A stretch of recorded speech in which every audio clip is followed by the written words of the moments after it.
South ఇండియాలోని అతి తక్కువ ధరలకి రత్నాలనందించే ఏకైక సంస్థ 6JVR. భారతీయ సంప్రదాయంలో బంగారం ఒక ముఖ్యమైన భాగం.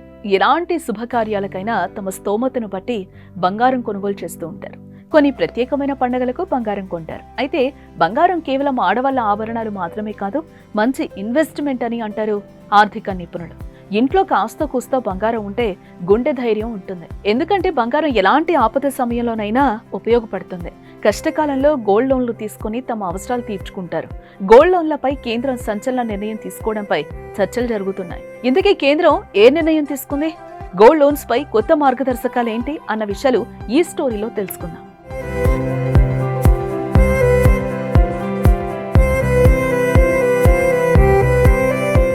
ఇంట్లో ఉన్న బంగారాన్ని తాకట్టు పెట్టి రుణం తీసుకోవడాన్ని గోల్డ్ లోన్ అంటారు. చదువు, వ్యాపారం, అనారోగ్యం సమస్యలు ఏవైనా కానీ మన వద్ద గోల్డ్ ఉంటే చాలు, ప్రభుత్వ, ప్రైవేటు బ్యాంకుల్లో తాకట్టు పెట్టి డబ్బులు తీసుకునే అవకాశం ఉంటుంది. ఒకప్పుడు గ్రామాల్లో, పట్టణాల్లో ధనవంతుల వద్ద బంగారం తాకట్టు పెట్టి వడ్డీకి డబ్బులు తీసుకునేవారు. సకాలానికి చెల్లించకుంటే ఆ బంగారం జప్తు చేసుకునేవారు. దీనివల్ల ఎంతో నష్టం జరిగేది. అలాంటి వడ్డీ వ్యాపారుల నుంచి రక్షించేందుకు బ్యాంకులు, నాన్ బ్యాంకింగ్ ఫినాన్స్ కంపెనీలు గోల్డ్ లోన్స్ ఇవ్వడం ప్రారంభించారు. ఈ గోల్డ్ లోన్స్ పై కేంద్రం కీలక నిర్ణయం తీసుకుంది.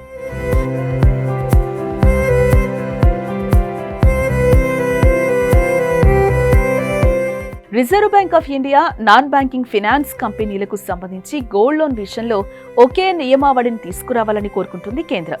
ఏ విషయం గురించి ప్రభుత్వం ఆర్బీఐకి అనేక సూచనలు చేసింది. ఇదిలా ఉంటే ఇటీవల గోల్డ్ లోన్ విషయంలో ఆర్బీఐ ప్రతిపాదించిన కొత్త మార్గదర్శకాలపై ఆర్థిక మంత్రిత్వ శాఖ స్పందించింది. సామాన్యులకు ఆర్థిక అవసరాలను దృష్టిలో ఉంచుకొని కొత్త నిబంధనలను అమలు చేస్తున్నప్పుడు చిన్న రుణాలు తీసుకునే వారిపై ప్రతికూల ప్రభావం చూపకూడదని ప్రభుత్వం పేర్కొంది. కేంద్రం తీసుకున్న నిర్ణయం చిన్న రైతులు, వ్యాపారులు, రైతులకు గొప్ప శుభవార్త అంటున్నారు.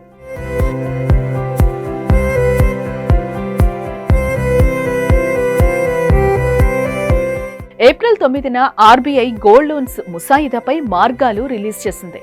గోల్డ్ తనఖా పెట్టి ఇచ్చే లోన్లు ఆ గోల్డ్ మార్కెట్ విలువలో 75% మించకూడదని స్పష్టం చేసింది. అంటే ₹1,00,000 విలువైన పసిడి తాకట్టు పెడితే రుణగ్రహీతకు 75,000 వరకే మంజూరవుతుంది. దీనివల్ల మధ్యతరగతి రైతులు, చిరు వ్యాపారులకు తగినంత లోన్ దొరక్క ఇబ్బందులు పడాల్సి వస్తుంది. ఏ విషయంపై అంటే ₹1,00,000 విలువైన బంగారం తాకట్టు పెడితే గరిష్టంగా ₹75,000 వరకే రుణం మంజూరవుతుంది. ఆర్బీఐ తీసుకున్న నిర్ణయంపై తమిళనాడు రాష్ట్రంలోని రాజకీయ పార్టీలు, రైతు సంఘాలు తీవ్ర అభ్యంతరం వ్యక్తం చేశాయి. సీఎం స్టాలిన్ స్వయంగా కేంద్ర మంత్రి నిర్మలా సీతారామన్ కు లేఖ రాశారు. ఏ విషయాలపై స్పందించి ఆర్థిక సేవల విభాగం ఆర్బీఐ జారీ చేసిన ముసాయిదాను సమీక్షించింది. చిన్న స్థాయి బంగారు రుణగ్రహీతలను దృష్టిలో ఉంచుకొని కొత్త మార్గదర్శకాలను ఆర్బీఐ సూచించింది. ఇందులో భాగంగానే 2 లక్షల లోపు రుణాలను ఈ నిబంధనల నుంచి మినహాయించాలని స్పష్టం చేసింది. ఈ మార్గదర్శకాలు 2026 జనవరి 1 నుంచి అమల్లోకి తీసుకురావాలని ఆర్బీఐకి సూచించింది. కేంద్రం తీసుకున్న నిర్ణయంపై మహిళలు, చిన్నకారు రైతులు, చిరు వ్యాపారులు హర్షం వ్యక్తం చేస్తున్నారు.